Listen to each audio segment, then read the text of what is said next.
Dahil po nakakatakot yung sakit niya, diverticulitis, at sinasabi pang may nagsasabi pang cancer na siya, stage 4. Hindi po naman nakakatulong yung mga sagot ni Attorney Claire na he's okay, he's well, at chuchuchu. Ipakita na lang po ninyo sa amin para matigil na po ng kaka-rumor mongering ang mga tao na sinusukat na po siya ni St. Peter. Yun. Kaya, ayan. Oh, hi, BBM! 4.1% na. Exactly. At Sobrang na-feel na po yan kahit po ng middle class. Yung nga sinasabi ko, Kati. The new poor. The middle class is the new poor. Kaya, yung sagot ng gobyerno sa atin, ni BBM, na magtipid-tipid tayo, unfair naman po yan, sir. Na kami yung pinagtitipid ninyo. Tapos yung magnanakaw dyan, business as usual. Exactly. Ang dami pang bumibili ng maleta. Grabe kayo. Itigil nyo naman yung pagnanakaw sa kaban ng bayan para may pang-ayuda. Ibenta dito sa ating Puro bayan. naman kayo maleta dyan Yun ang problema Di ba? Puro naman kasi itong daming officials natin, mga magnanakaw kasi. Wala talagang pagmamahal sa mga maralita. Ito mga DTI, tingnan ninyo. Bakit po yung flower, ano ba flower sa Tagalog? Harina. Harina, Bisaya yun. Diba? Harina ba? Harina? Flour? Flower? Yeah. Harina? Oh, Pati ako akala ko Harina, Bisaya. Parang mali ba? Harina ay tumaas na. Ako mismo pumunta sa store, sa baking store. Yeah. Tumaas na ang harina. Asukal lang ang hindi pa tumataas. Abay, bakit po, DTI, tumaas na ang harina na kinuha naman nila yan, na binili yan nila at the old price pa. So, ang sinasabi nila, tinataas namin ang presyo dahil sa aming recovery cost na pag naubos na yung lumang stock namin, bibili na kami at a higher price. Pambira parang hindi yata tama itong price control ginagawa ng DTI. Itong week na to ay sinisurvey ko yung mga Grab drivers. Andito na naman yung kaibigan natin na si Cathy Binag. Ayan. Magandang umaga sa inyong lahat, Oo. mga kababayan. Nagsisurvey ako ng mga Grab driver at lahat sila parehas ang sinasabi na yung kita nila ay nabawasan by 1,000 to 1,500 a day. Grabe yun, Kati. Sa 1,000, ilang pagkain na yun at pamasahe ng mga estudyante nila, di ba? Kaya itong crisis na ito, ano ang sagot ng ating gobyerno at ni BBM? At saka pala, Kati, nasaan si BBM? Nako, yan ang tanong ng taong bayan. Auntie Claire, you need to come out. O kaya, proof of life. Yan. Para matigil na yung mga issue ngayon dito na lumalabas sa social media, mga tanong ng mga kababayan natin, na nasaan na ang ating presidente, ano na po ang kalagayan ng kanyang kalusugan. At bakit imbes na talaga naman na lumabas siya at nang hindi na magkagulo or mag-isip pa ng kung ano-ano ang kababayan puro natin. iwas Oo. Yun yung pinakamali Iwas, bawas. Di ba? May karapatan naman po sa ating konstitusyon na magpaalam ang ating presidente ng kanyang status ng kalusugan niya. Dahil po nakakatakot yung sakit niya, diverticulitis, at sinasabi pang may nagsasabi pang cancer na siya, stage 4. Hindi po naman nakakatulong yung mga sagot ni Attorney Claire na he's okay, he's well, at chuchuchu. Ipakita na lang po ninyo sa amin para matigil na po ng kaka-rumor mongering ang mga tao na sinusukat na po siya ni St. Peter. Yun. Kaya, ayan. Oh, hi, BBM! Attorney Guanzon po, BBM. Ayan, kaharap ko ngayon, pero video clip ito yata, last month pa Kaya mga kababayan, itong crisis sa fuel ay, ito na, talagang gutom na. Gutom na talaga mga kababayan natin. At, ang ayuda na sinasabi nila ay hindi naman dumarating. Dahil yun nga, ang pinakapuno at dulo nitong problema ng Pilipinas ngayon ay pera.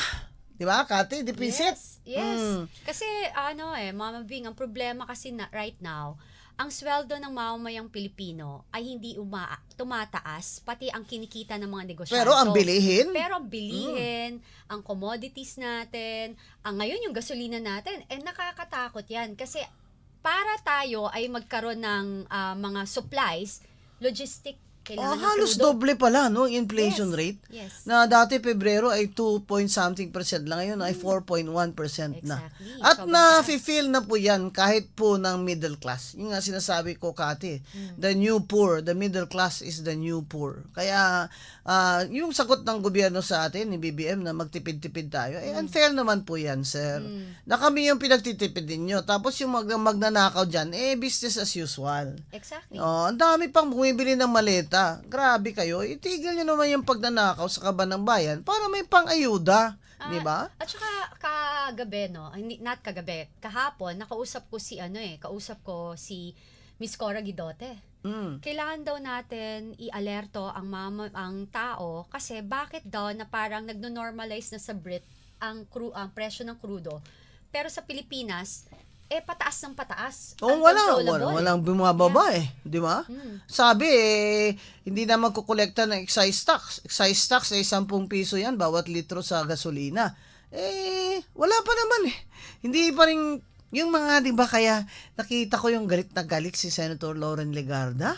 Parang naiiyak na siya sa galit.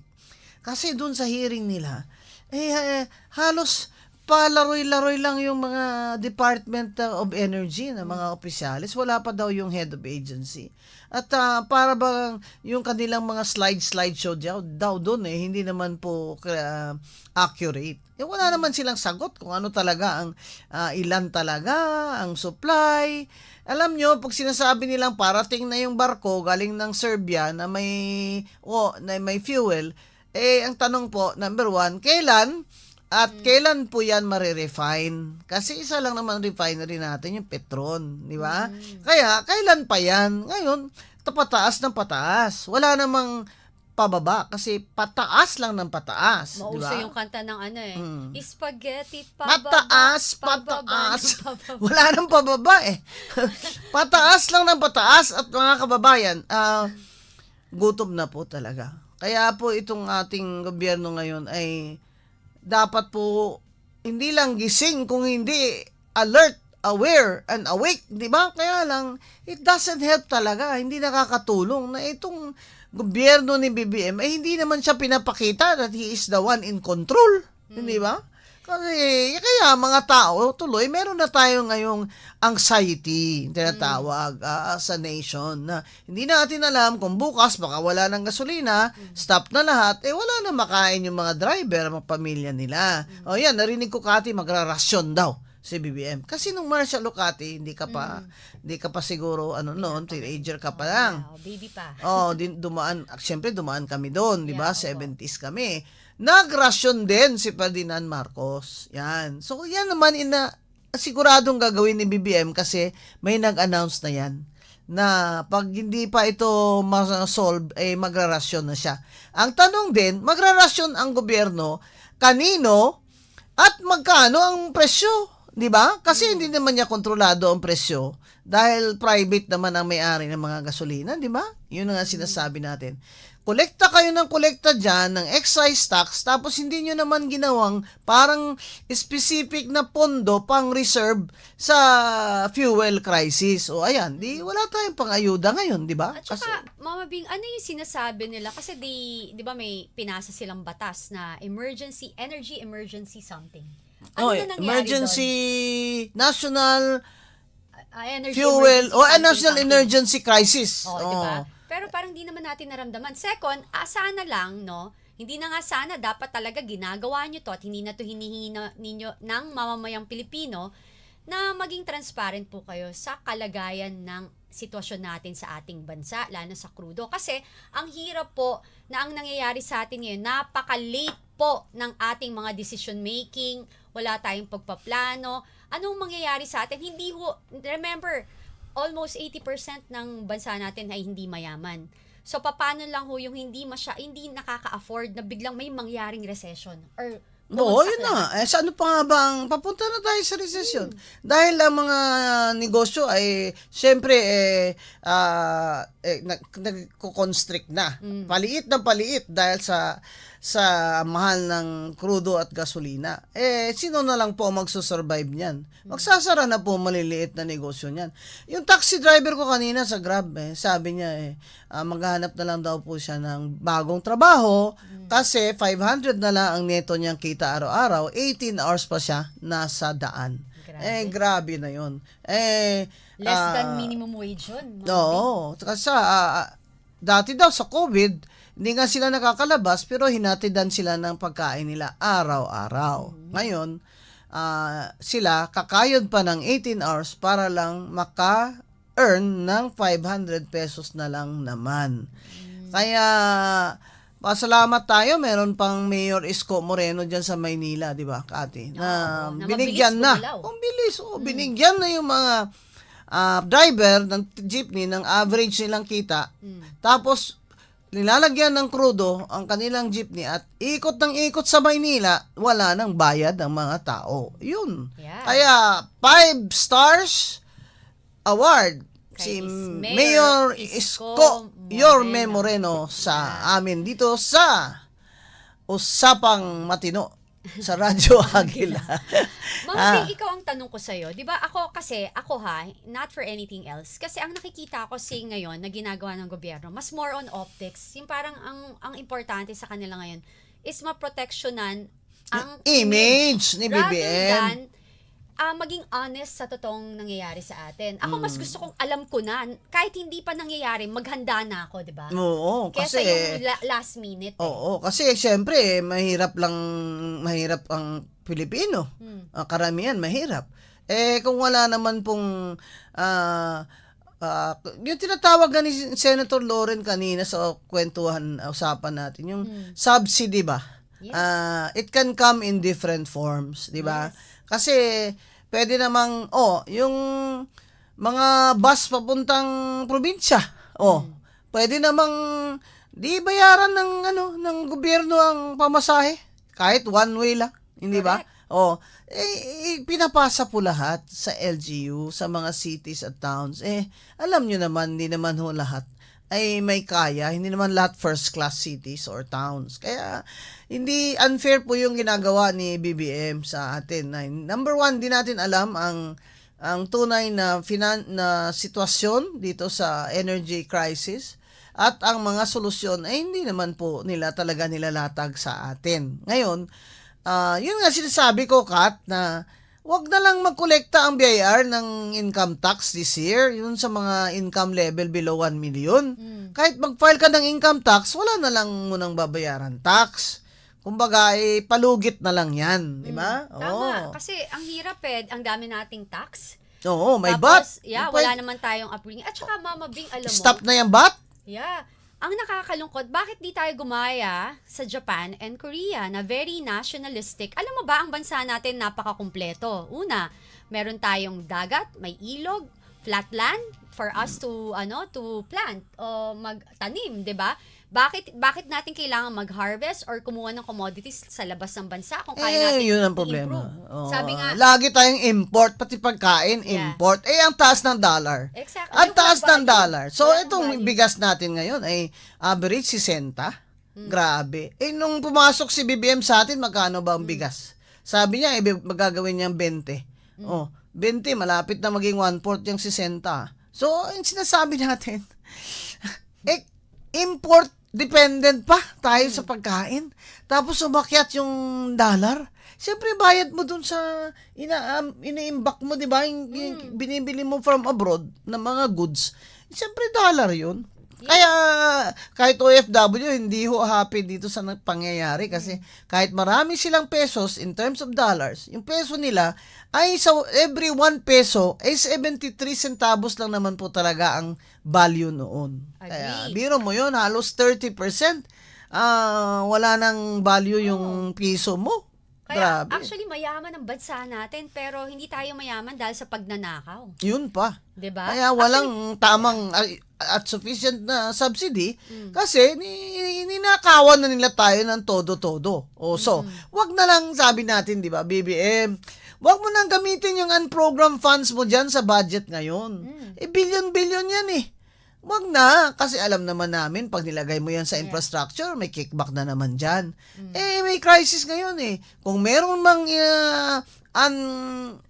account, hindi nabilang na revenues, na bagong revenue papasok, wag nang gamitin sa unprogrammed funds. Pang-ayuda na lang, pang-subsidy na lang sa ating mga kababayan na naghihirap. Totoo. Alam mo, Mama Bing, may nag-text sa akin sa Facebook ko, no? Ang pangalan niya si Christian J. Sabi niya, Ma'am Cathy, nagmamakaawa po kami na taga-Oriental Mindoro. Napakarami po namin na nakaharvest na ng sibuyas. Ang laki po. Mga puhunan namin, ang kaso wala pong buyer ng sibuyas namin. Patulong naman po, please. From Bulalakaw, Oriental Mindoro, ang lugar Cathy, namin. sinabi Grabe. kanina ni Loren, di ba? Oo, Doon sa norte, sa north, Oo. ang daming bumoto kay BBM doon. Pero yung cabbage nila, repolyo nila, ay nabubulok na lang dahil wala namang magta-transport na papuntang ibang provinces to sell. Ang sinasabi ni Senator Loren kanina sa amin, ay bakit hindi na lang bilhin yun ng gobyerno? This is a form of subsidy. Bilhin ng gobyerno yan at ibaba dito sa mga probinsya na nangangailangan yan and sell it at a cost. Di ba? Yeah. Halos pamigay na lang na presyo yan. Kaysa mabulok yan doon sa norte. Kaya, ewan ko ba kung sino nag-a-advise dito kay BBM? Tsaka pinayayaman natin yung farmers ng ibang bansa, 'di ba? Hindi yung kalahi natin. Dapat ang tulungan natin yung farmers natin, 'di ba? We have good commodities dito eh. Ang dami natin pwedeng itanim. We have flatlands, highland, flatlands, kompleto. We have a lot of minerals. Ngayon lang, hindi ko maintindihan, number 1, DFA, yung DTI, yung mga yan na dapat talaga isaayos nila at dapat suportahan natin ang sariling atin. Kawawa ang Pilipinas. Tapos sabi nga nila, ang laki-laki ng budget hinihingi nito mga Department of Agriculture, Department of Energy. Yung Department of Agriculture dyan, di ba, sa form of subsidy, bilhin nyo na yung mga cabbage doon at mga vegetables sa norte, sa Benguet. Correct. At ibenta nyo dito at cost. Anong ginagawa ng inyong mga refrigerated van, ba? Exactly. May ganyan pa sila eh. Para daw sa, kanin. Nako.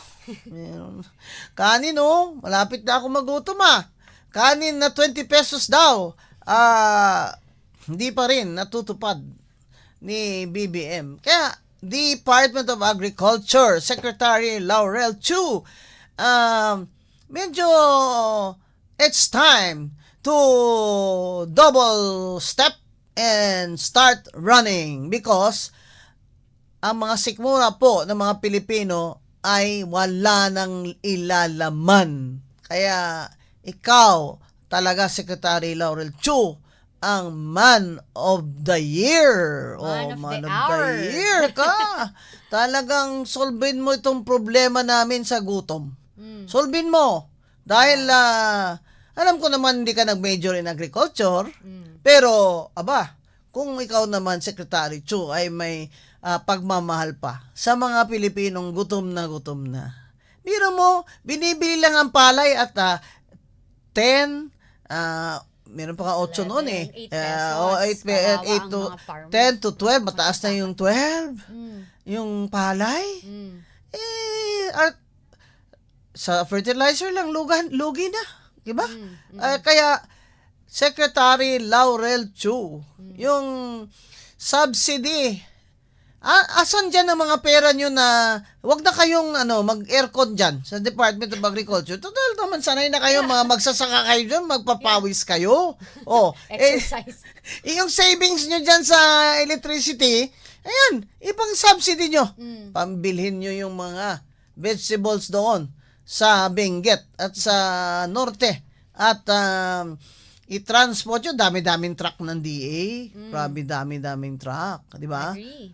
Tsaka pag nagrasyon-rasyon na tayo ng gasolina, yung gobyerno na lang ng mga vehicles ang merong siguradong gasolina. Abay, kung ganyan, Secretary Chu, ikaw na nga ang bumili doon sa norte ng mga surplus na na mga gulay doon. Oh, pakyawin. Pakyawin mo na doon at ibaba mo dito sa mga cities at cost. Yan ang tinatawag na subsidy na cost efficient, di ba? Dapat magkaroon ng combination na collaboration ng Department of Agriculture, DTI, at saka Department of Tourism para talagang malaman natin kung paano natin maayos logistically at mahanap natin ang yung mga produkto na sariling atin na kaya natin, dapat yun ang ating i-boost or ibenta dito sa ating puro bayan. naman kayo maleta dyan yun ang problema di ba? Puro naman kasi itong daming officials natin, mga magnanakaw kasi. Wala talagang pagmamahal sa mga maralita. Ito mga DTI, tingnan ninyo. Bakit po yung flour, ano ba flour sa Tagalog? Harina. Harina, Bisaya yun. Diba? Harina ba? Harina, flour. Flour? Yeah, Harina? Pati ako Akala ko harina, Bisaya. Parang mali ba? Harina ay tumaas na. Ako mismo pumunta sa store, sa baking store. Yeah. Tumaas na ang harina. Asukal lang ang hindi pa tumataas. Abay, bakit po, DTI, tumaas na ang harina na kinuha naman nila yan, na binili yan nila at the old price pa. So, ang sinasabi nila, tinataas namin ang presyo dahil sa aming recovery cost na pag naubos na yung lumang stock namin, bibili na kami at a higher price. Pambira parang hindi yata tama itong price control ginagawa ng DTI. Parang pabor ito sa mga negosyante. Sa kanila. Ako curious ako sino yung mga consultants ng bawat departamento na parang hindi ko alam kung I'm not saying na wala kayong ginagawang tama, pero parang mas marami kayong ginagawang mali ata this time. Obvious ba? Impresyo ganyan na. Ano ba DTI? Talaga bang hindi kaya ang price control? Bakit kaya naman ng ibang bansa? O at sa buong kalibutan, buong world, tayo lang ang nag-declare ng National Energy Emergency. National na energy pa. Ano ba? Diba national naman talaga ang fuel crisis? Yes. So, ano ba? Saka Meron bang local energy emergency? Barangay energy. Alam nyo, sinasabi nyo lang na lagi na lang ako nagkukutya. Yan si Attorney Guanzon. Lagi na lang, walang ginawang tama si Bibim. Wala naman po talaga. Ano po magagawa ko? Kasi hindi naman namin kinrate tong problemang ito. Katungkulan po ng presidente ito na isolve niya. Siya po ang may katungkulan sa konstitusyon. At dahil hinalal siya ng tao, patunayan niya na marunong po siyang mag-solve ng matinding problema natin ngayon ay gutom. Exactly. Diba? Anong plano nyo hanggang ngayon? Ayuda pa rin. Diba?